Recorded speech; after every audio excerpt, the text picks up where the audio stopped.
Hello viewers, দেখেন আমার কাছে একটা টিভি এসেছে স্যামসাং 24 ইঞ্চি, 671-এর মাদারবোর্ড লাগানো।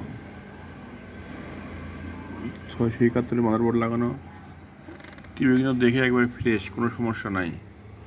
কিন্তু ডিসপ্লে ভেঙে কিন্তু খাঁচা খাঁচা হয়ে গেছে। দেখেন আমি এটা টেস্ট করার জন্য একটা মাদারবোর্ড লাগাইছি, একটা 816 মডেলের একটা মাদারবোর্ড লাগাইছি। আর এই মাদারবোর্ডটা নষ্ট হয়ে গেছে, সম্ভবত বজ্রপাতের না কি জানি নষ্ট হয়ে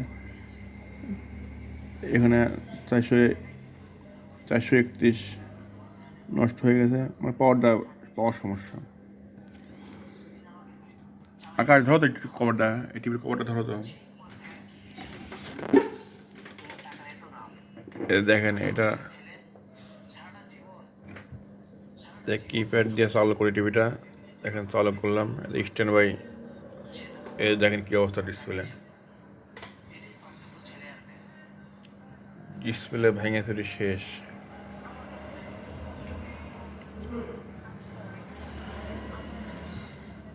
সম্ভবত আঘাত লাগছিল, আঘাত ছাড়া তো এরকম ভাঙার কথা না, একেবারে খাজা খাজা হয়ে গেছে। কিন্তু উপরে কিন্তু ফ্রেশ দেখা যাচ্ছে, উপরে কিন্তু কোনো সমস্যা নাই, কিন্তু চালু করার পরে দেখা যাচ্ছে এই অবস্থা।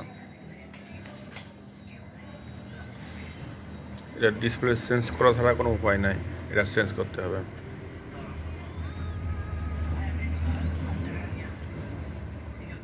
সবাইকে ধন্যবাদ।